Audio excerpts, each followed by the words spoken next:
Waalaikumsalam Pak Eka. Bagaimana kabarnya hari ini Pak Eka? Alhamdulillah pada hari ini kabarnya baik dan sehat. Saya kesini mau ingin menanyakan hasil dari kegiatan kemarin. Mungkin ada sesuatu hal yang Bu ingin sampaikan kepada saya. Oh iya Pak Eka, kemarin kan kita sudah melaksanakan kegiatan praobservasi ya, dan kegiatan observasi dan alhamdulillah sudah terlaksana. Dan sekarang mungkin Pak Eka ingin mengetahui ya bagaimana kemarin hasil observasi saya ketika mengamati Pak Eka melaksanakan kegiatan pembelajaran kemarin ya. Pak Eka, untuk pembelajaran yang kemarin bagaimana nih menurut Pak Eka setelah melaksanakan kegiatan pembelajarannya? Mungkin dari Pak Eka itu ada yang perlu disampaikan setelah melaksanakan kegiatan pembelajaran kemarin? Ya, terima kasih Ingrid. Saya kemarin kebetulan di pembelajaran kemarin itu materinya adalah tentang teks hasil observasi.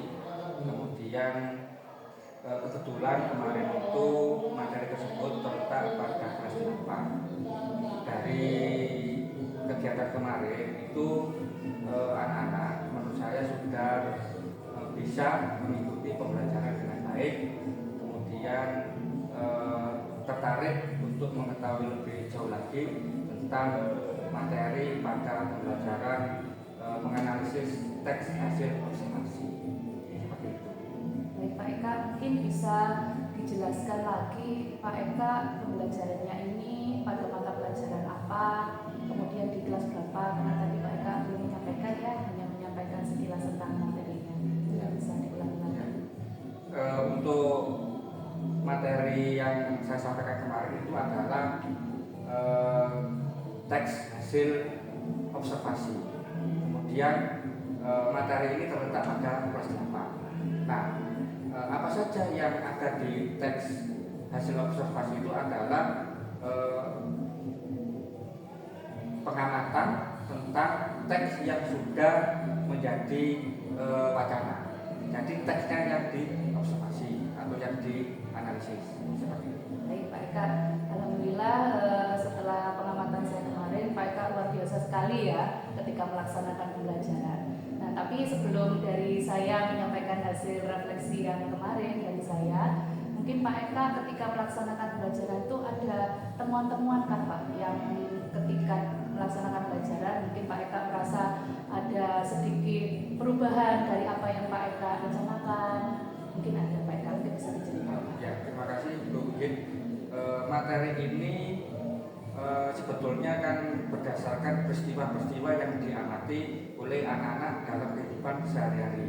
Nah, ketika teks ini sudah menjadi bacaan atau sesuatu yang ingin dibaca oleh orang lain, nah teks ini anak-anak juga harus mampu menganalisis dari kalimat-kalimat yang sudah bentuk bacaan tadi. Nah, dari situ kemarin ketika saya mengajar kemarin itu anak-anak itu ternyata tertarik tentang bagaimana peristiwa-peristiwa yang terjadi dalam kehidupan sehari-hari itu kalau dibukukan, kalau ditulis dalam bentuk beberapa paragraf itu ternyata tertarik untuk disampaikan kepada orang lain. Kemudian dari kegiatan kemarin dengan teknik saya itu membagi kelompok, kemudian berdiskusi, kemudian salah satu kelompok tadi mengunjungi dari kelompok yang sudah menempel di depan kelas itu, ternyata anak-anak justru tambah tertarik. Nah, karena apa? Dari masing-masing kelompok yang sudah menempel dari hasil pekerjaannya, kemudian sudah didiskusikan di kelompoknya masing-masing itu, ternyata dengan teknik anak-anak dengan mengunjungi salah satu kelompok itu secara otomatis juga anak-anak mengamati hasil dari masing-masing kelompok itu. Kelompok 1 diamati oleh kelompok 2 dan kelompok 3, kelompok 2 diamati oleh kelompok 1 dan 3 dan seterusnya seperti itu. Nah, dari hasil pengamatan seperti itu akhirnya muncul beberapa pemikiran atau setidaknya itu pengetahuan baru bagi anak. Ya, alhamdulillah. Kemarin saya juga melihat luar biasa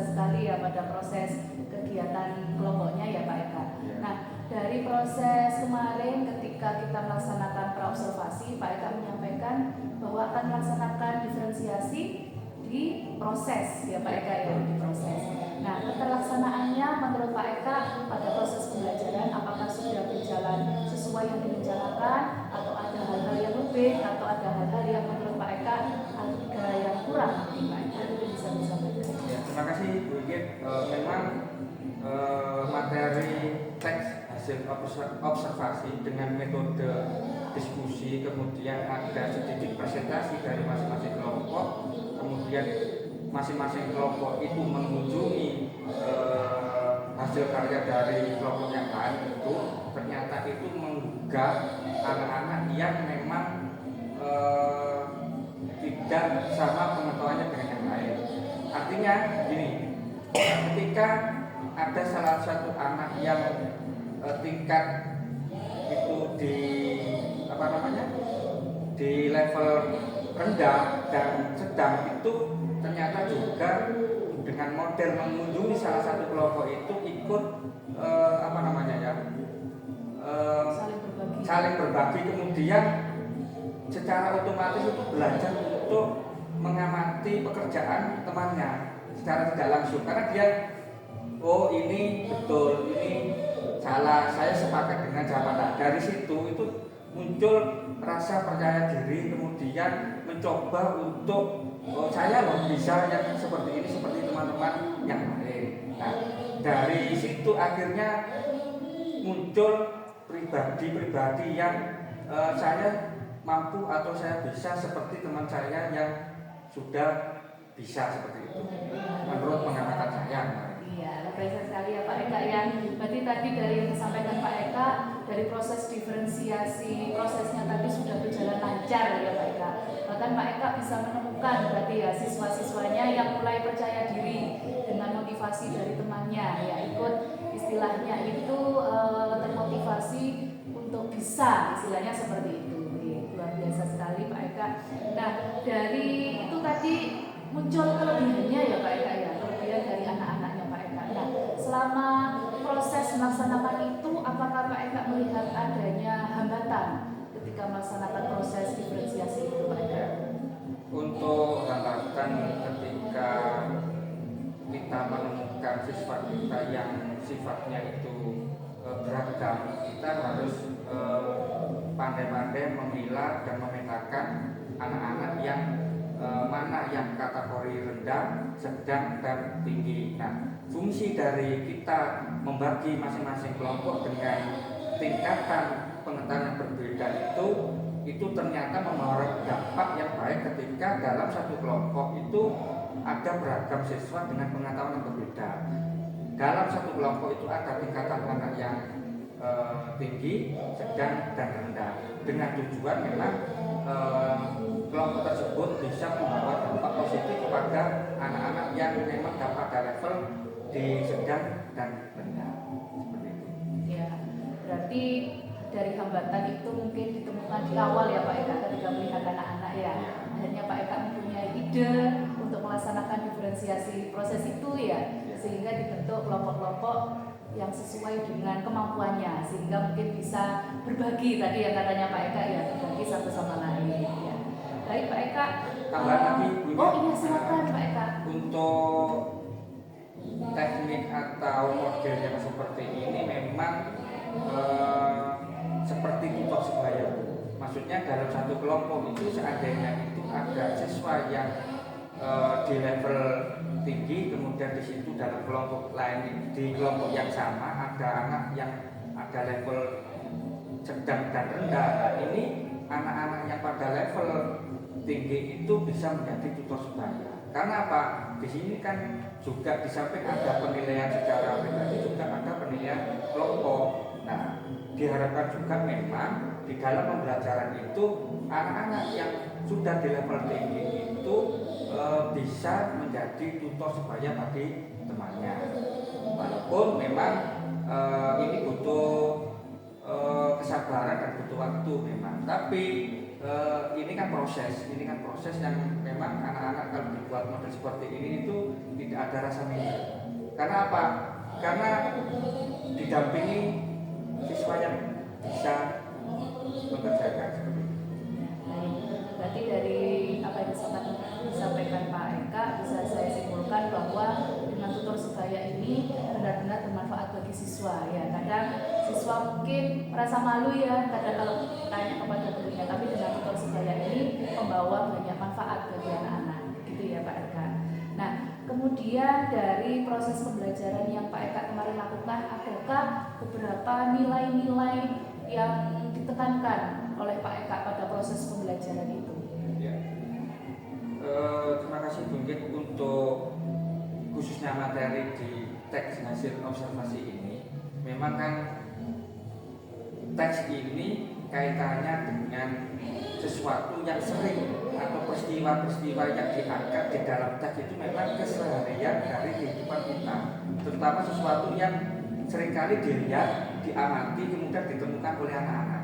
Nah, ini kan menarik sebetulnya, menarik untuk dipelajari. Kemudian mungkin dari anak-anak memang ketika kita menganalisis suatu teks, baik itu strukturnya, kebahasaannya, kemudian kata konjungsi yang dipakai, kemudian itu ada kalimat-kalimat yang harus dikuasai oleh siswa, ini memancing anak untuk belajar tidak hanya pada strukturnya saja. Kalau kita belajar tentang teks itu kan semuanya terkait itu jelas seperti itu, penggunaan paragraf itu semua. Nah, dalam kegiatan seperti ini yang jelas butuh ketelitian, kemudian butuh itu kecermatan dan pemahaman, dan yang paling inti itu adalah ingatan. Sesuatu yang kita baca itu kadang-kadang kan lepas dengan sendirinya kalau tidak dipahami itu yang paling harus ditekankan kepada siswa. Nah, dari yang sesuatu yang dibaca itu akhirnya anak-anak itu paham bahwa sesuatu bacaan yang kita pahami dengan betul itu pasti ada sesuatu yang kita dapat, ilmu yang kita dapat. Nah, ilmu yang kita dapat itu ternyata dekat dengan keseharian kita, seperti itu. Ya, berarti lebih kontekstual ya, ya. Sehingga anak-anak secara tidak langsung pembelajaran dapat ilmu dan juga ada pembinaan karakter. Ya, karena di dalam teks observasi ini yang jelas kan memang peristiwa itu harus up to date, itu harus baru, bersifat fakta, sistematis, kemudian menggunakan bahasa-bahasa ilmiah yang dikaji dengan keilmuan bidang tertentu. Luar biasa sekali Pak Eka.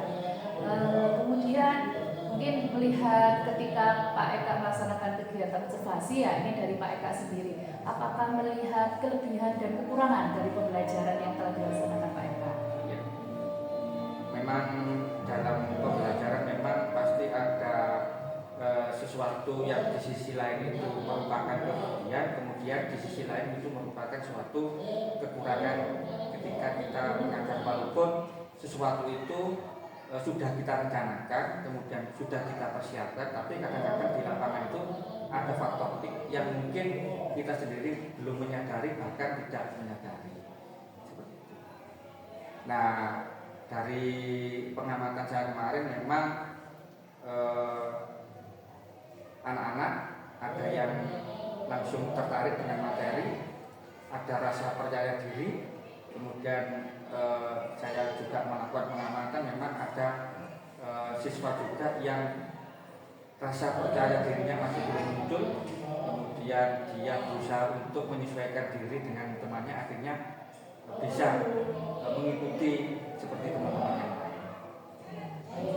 Alhamdulillah Pak Eka sudah menyampaikan refleksi ya sekaligus ya Pak Eka ya tentang kelebihan dan kekurangannya.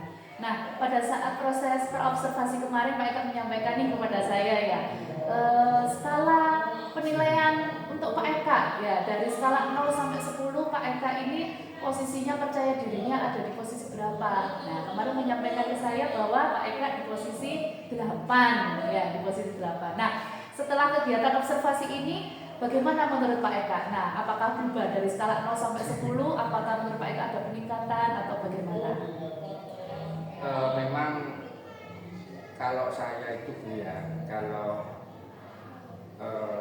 ketika saya mengajar di manapun itu harapan saya memang yang saya ajarkan itu memang yang saya berikan ke anak-anak itu setidaknya itu melekat di hati anak-anak dan merupakan ilmu atau pengetahuan yang baru bagi anak-anak.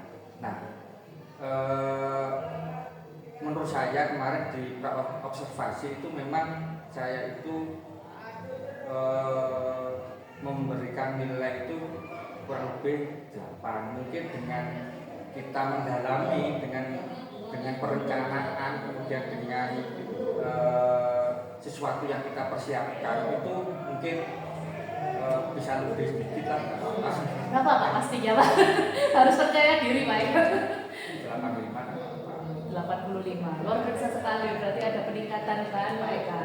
Karena mungkin tadi setelah melihat anak-anak lebih percaya diri ya, kemudian lebih kompak, itu mungkin yang membuat Pak Eka bukan sedikit ya, banyak terkejut ya, terkesima melihat anak-anak yang seperti itu ya. Baik Pak Eka, terima kasih tadi dari hasil refleksi ya, luar biasa sekali Pak Eka menyampaikan apa-apa yang sudah menjadi kelebihan, kekurangan, kemudian bagaimana proses pembelajaran kemarin. Nah sekarang izinkan saya ya Pak Eka ya, untuk menyampaikan bagaimana hasil observasi yang saya lakukan kemarin kepada Pak Eka ya. Ini sebagai apa istilahnya ya Pak Eka, mungkin pengembangan diri Pak Eka nanti ya untuk pembelajaran selanjutnya mungkin bisa menjadi peningkatan begitu. Nah untuk dari saya ini Pak Eka, proses pembelajarannya sebenarnya luar biasa sekali yang kemarin saya lihat dan observasi mulai dari awal sampai akhir. Dan benar yang tadi menurut Pak Eka, anak-anak memang berubah menjadi lebih aktif. Itu poin utama yang saya lihat dari proses pembelajarannya Pak Eka. Dan kemudian kenapa saya bilang aktif? Karena biasanya beberapa anak yang saya lihat pada proses pembelajaran saya juga ya Pak Eka ya, karena sama-sama anak-anak kita. Nah beberapa anak yang biasanya kurang aktif, jadinya kemarin setelah dilakukan pembelajaran dengan Pak Eka melalui window shopping, yaitu anak-anak luar biasa. Jadi mereka itu mau bekerja sama. Kemudian dengan penempatan diferensiasi proses kemarin ya Pak Eka ya, sesuai asesmen diagnostiknya Pak Eka, bahwa pembagian kelompok itu berdasarkan kemampuan siswa dan dicampur ya Pak Eka ya, tidak hanya yang kurang baik dengan yang kurang baik buatan G. Jadi semuanya dicampur, itu luar biasa sekali. Dan memang benar adanya ada tutor sebaya di sana. Saya melihat ketika proses itu berlangsung, teman-temannya itu juga saling membantu. Istilahnya itu mereka saling menghargai antar temannya. Tidak ada istilah bullying ya Pak Eka ya, sekarang yang mungkin marak. Dan alhamdulillah anak-anak kemarin itu luar biasa, mereka itu mau membantu. Sehingga proses diskusinya kemarin berjalan dengan lancar ya Pak Eka. Meskipun saya lihat kemarin ketika di awal Pak Eka benar-benar tegas ya, karena anak-anak memang harus ditegesi, istilahnya seperti itu ya Pak Eka ya, agak sedikit tegas pada anak-anak supaya memang instruksinya tepat seperti itu Pak Eka. Nah memang itu seharusnya yang dilakukan agar anak-anak itu benar-benar paham dengan tugas yang dilakukan. Dan alhamdulillah semuanya itu luar biasa, Pak Eka bisa melaksanakannya dengan baik. Proses diferensiasinya, proses itu juga luar biasa baik. Dan mungkin Pak Eka ada tambahan ya dari saya ya Pak Eka, dari pengamatan saya kemarin pada proses kesimpulan Pak Eka ya, nah itu belum ada penekanan istilahnya seperti itu. Mungkin karena anak-anak asyik, kemudian Pak Eka juga sudah terhanyut ya dengan proses pembelajaran yang mengaktifkan siswa. Ada bagian kesimpulan yang perlu disampaikan di akhir supaya menjadi penegasan bahwa proses pembelajaran kita itu bagaimana pada hari itu. Dan kemudian perlu refleksi juga dari anak-anak ya, bagaimana proses pembelajaran kita hari ini. Anak-anak ingin tahu supaya Pak Eka bisa tahu anak-anak ini benar-benar senang dengan pembelajaran saya atau cuma pura-pura atau bagaimana. Nah itu benar-benar luar biasa perlu Pak Eka supaya kita bisa terus berefleksi ya seperti itu. Nah dari saya mungkin tadi ya sudah saya garis bawahi tentang kesimpulan. Kemudian Pak Eka ada satu lagi mungkin ya yang bisa menjadi pengembangan diri Pak Eka selanjutnya dalam Pak Eka mengkondisikan anak-anak ya, mungkin itu bisa dijadikan pembelajaran nanti, karena ada beberapa anak yang saya lihat kemarin itu benar-benar kurang aktif. Ada satu anak kemarin ya. Nah itu mungkin Pak Eka nanti moving guru itu kan juga diperlukan ya Pak Eka dalam memfasilitasi anak-anak. Nah, mungkin Pak Eka bisa melihat dari masing-masing kelompok itu, meskipun sebagian besar sudah aktif, kita perlu melihat beberapa anak yang mungkin perlu diaktifkan lagi ya. Dengan Pak Eka datang ke masing-masing kelompok itu seperti apa, seperti itu ya. Mungkin moving guru ke setiap kelompok itu juga perlu ya, supaya anak-anak ini juga tahu ya, maksudnya kondisinya yang tadi kurang percaya diri ya, meskipun hampir semuanya sudah mengalami peningkatan, ada satu anak yang saya lihat kemarin itu cuma diam saja ya. Jadi mungkin perlu ada moving istilahnya seperti itu, supaya dia juga merasa nyaman seperti itu Pak Eka. Mungkin itu Pak Eka dari saya. Dan untuk penilaiannya tadi Pak Eka bilangnya 8,5 ya. Nah, kalau bagi saya itu seharusnya lebih Pak Eka, karena saya melihat dari poin utama untuk mengaktifkan siswa itu sudah luar biasa sekali Pak Eka. Nah, itu penting sekali, karena siswa-siswa kita ya, kita tahu bahwa selama ini anak-anak itu cenderung menunggu instruksi dari Bapak Ibu guru. Nah, pada saat proses itu mereka itu bisa menginisiasi sendiri ya, dengan teman sekelompoknya, dengan membantu temannya, sehingga proses kerja kelompok itu berjalan lancar. Kalau Pak Eka memberikan nilai 8,5, saya bisa 9 Pak Eka ya. Saya tambahkan setengah atau lebih 9,5 boleh ya Pak Eka ya. Luar biasa sekali. Kalau 10 sempurna ya. Nanti rencana tindak lanjutnya bagaimana? Ya, jadi 9 itu sudah luar biasa bagi saya Pak Eka. Kalau Pak Eka berikan 8,5, saya bisa berikan 9. Dan juga apresiasi sekali Pak Eka, karena anak-anak kemarin saya lihat poinnya memang belajar dengan aktif dan meningkat rasa percaya dirinya, meskipun ada satu siswa yang kurang, tapi itu bisa menutupi semuanya ya Pak Eka. Itu mungkin dari hasil refleksi dari saya Pak Eka. Nah, kemudian untuk Pak Eka sendiri, kira-kira setelah berefleksi tadi dengan Pak Eka sendiri menyampaikan kepada saya, rencana tindak lanjutnya untuk pengembangan proses pembelajaran Pak Eka selanjutnya itu bagaimana Pak Eka? Ya, terima kasih mungkin untuk pengembangan diri yang lebih tajam lagi dan lebih mungkin untuk anak-anak itu bahwasannya adalah model-model pembelajaran yang dikehendaki oleh anak-anak dalam kelompok itu memang kita harus menyesuaikan dengan yang seperti itu, karena setiap setiap kompetensi yang disampaikan itu kan kadang-kadang anak-anak itu kalau materi seperti ini, anak-anak menginginkan model pembelajaran seperti ini. Kemudian kalau materi seperti ini, model pembelajaran seperti ini. Nah, ini tindak lanjutnya nanti saya itu harus berani untuk membuat suatu model-model pembelajaran atau desain pembelajaran yang menyenangkan, kemudian yang diinginkan anak-anak. Kalau saya yakin kalau model pembelajaran atau desain pembelajaran yang cocok dengan yang diinginkan anak-anak, anak-anak akan lebih tertarik, akan lebih termotivasi, kemudian anak-anak akan tertarik apa yang ingin saya dapatkan dari materi yang disampaikan oleh Bapak Ibu guru. Itu yang ingin saya kembangkan. Kemudian tidak lupa memang selaku guru, walaupun itu sekarang itu banyak berbagai macam fasilitas yang disediakan oleh negara, tapi kita tetap harus mengupdate keilmuan kita, kemudian istilahnya itu mengambil materi yang itu sesuai dengan yang kita inginkan. Kemudian tidak lupa lagi di Kummer ini saya mulai tertarik dengan Kummer ini. Kalau dulu kan saya tidak yakin dengan Kummer ini ya, ketika saya itu mulai mendalami tentang Kummer ini ternyata banyak sesuatu yang diuntungkan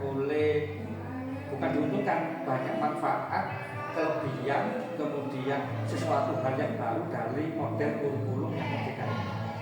Nah, ini mengena bagi guru, mengena bagi siswa juga mengena. Nah, pengembangan seperti ini seandainya disadari oleh Bapak Ibu guru, saya yakin bahwa materi yang disampaikan oleh Bapak Ibu guru apapun materinya akan lebih tertarik dan tertarik. Luar biasa sekali Pak Eka. Ya, tadi jadi bisa saya simpulkan Pak Eka, rencana tindak lanjutnya adalah ingin mengembangkan model-model pembelajaran yang lebih bervariasi untuk anak-anak ya. Kemudian Pak Eka ini juga belajar lebih lanjut ya bagaimana untuk meningkatkan kompetensinya Pak Eka demi siswa ya Pak ya, demi murid. Karena kan kita harus 3M ya Pak ya, murid, murid dan murid ya. Gitu. Kemudian ya seperti itu karena ilmu yang kita dapatkan di perkuliahan itu kan bisa jadi kadaluarsa. ya. Nah, terutama di bahasa Indonesia. Saya itu kadang-kadang itu kok seperti ini ya, kok tidak yang saya dapatkan dulu. Kemudian saya karena sama-sama dengan istri bahasa Indonesia ya, kemudian saya itu mencoba untuk berdiskusi kecil, biasanya saya seperti itu. Nah, seperti itu bahwa di dalam teori pun dikatakan bahwa bahasa itu sifatnya universal dan berkembang, dan ini terbukti ternyata bahwasanya itu pengetahuan itu berkembang, ilmu itu berkembang seperti itu. Dan memang yang dirancang di Kummer ini memang betul-betul wah luar biasa. Kalau Bapak Ibu yang lain mengetahui isi atau dalamnya Kummer, pasti Indonesia akan maju. Luar biasa sekali, boleh saya di close yang Pak ya. Luar biasa sekali, tadi saya juga yang terakhir sedikit tergelitik ya dari Pak Eka yang kurang mantap dengan kurikulum Merdeka. Nah sekarang setelah Pak Eka melaksanakan proses pembelajaran yang mengikuti seperti Kummer, akhirnya Pak Eka, wah ternyata Kummer ini luar biasa sekali untuk diterapkan dengan anak-anak. Karena sesuai filosofi Ki Hajar Dewantara ya Pak ya, bahwa kita itu istilahnya kepada anak-anak ini semuanya harus demi anak-anak. Jadi tadi 3M ya, murid, murid dan murid ya, belajar sepanjang hayat demi anak-anak. Seperti itu ya Pak Eka.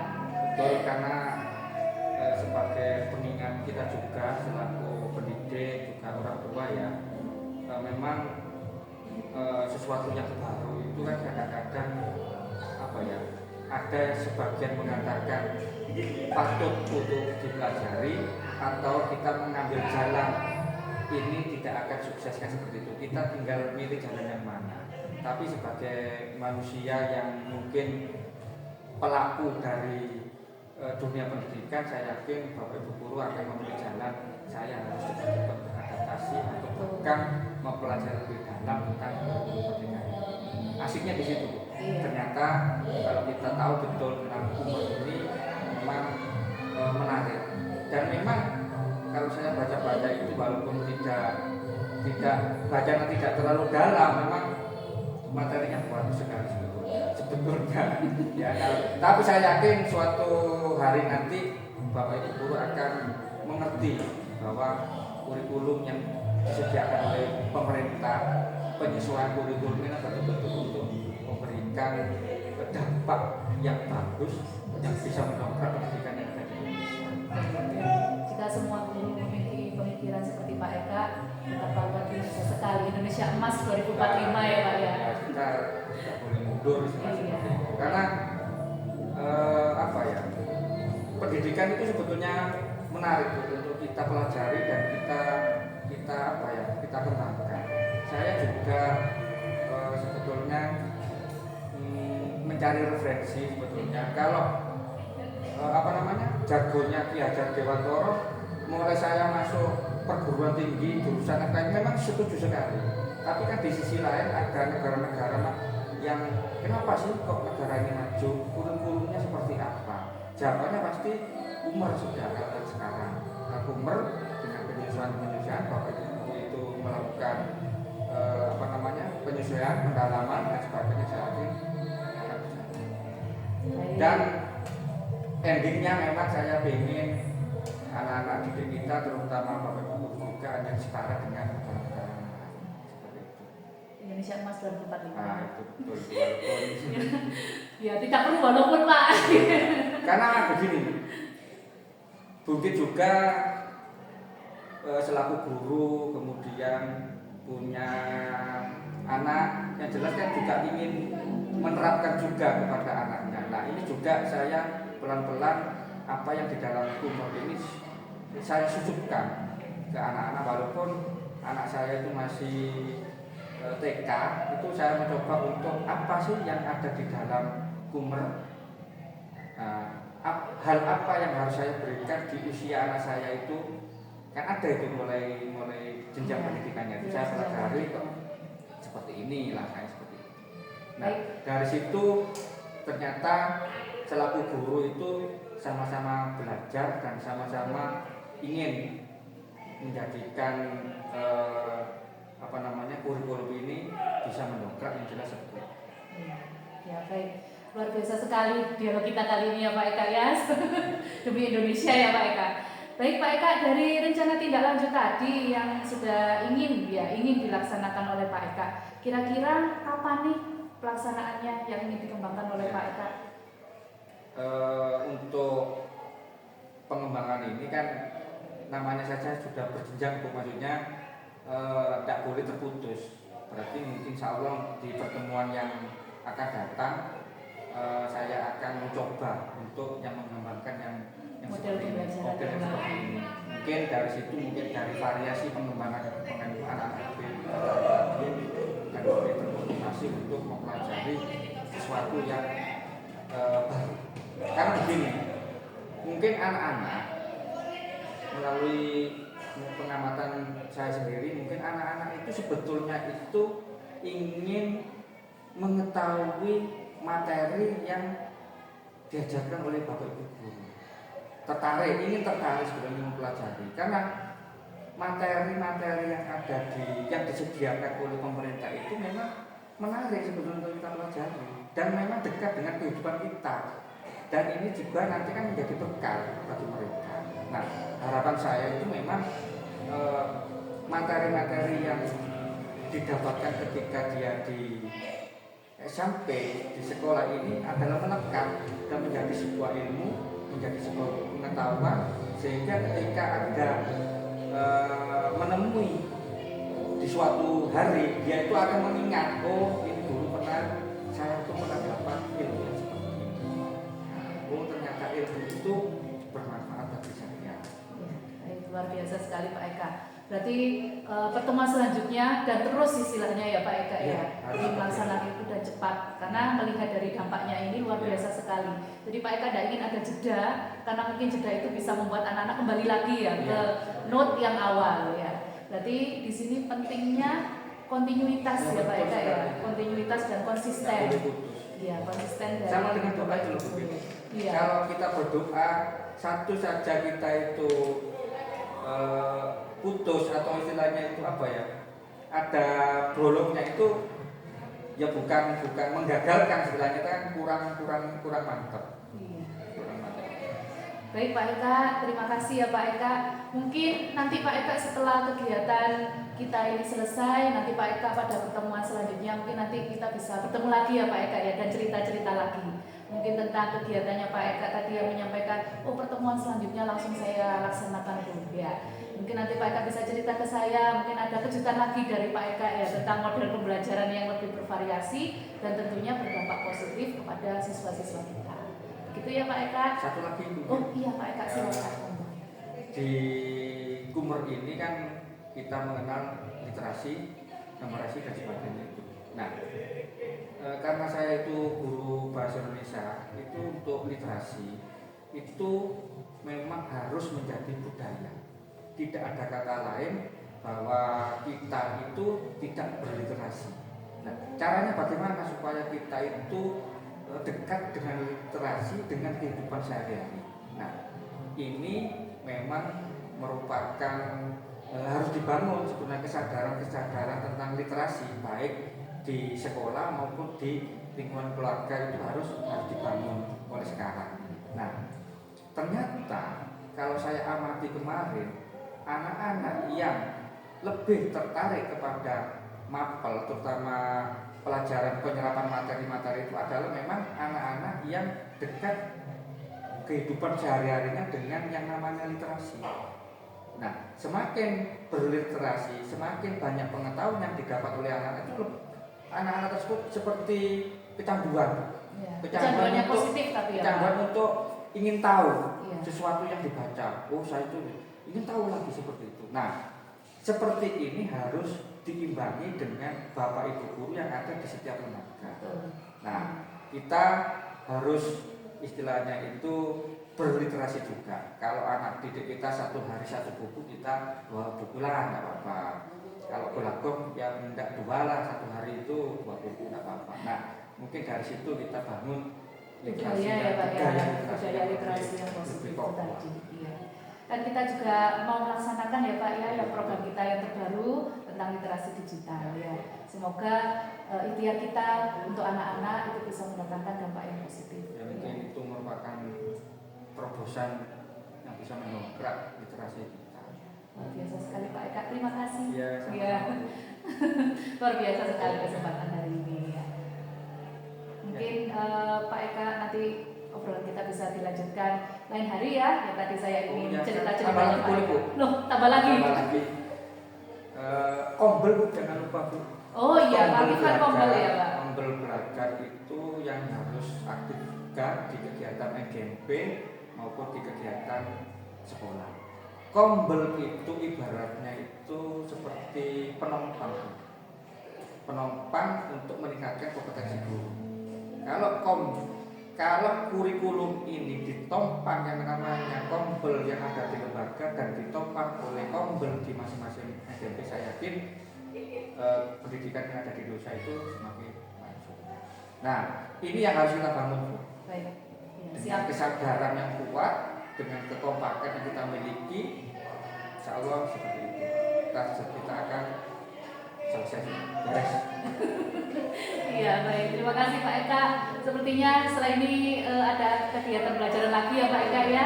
Jadi mungkin obrolan ini bisa kita lanjutkan di waktu selanjutnya. Terima kasih, selamat luar biasa hasil pembelajaran yang kemarin.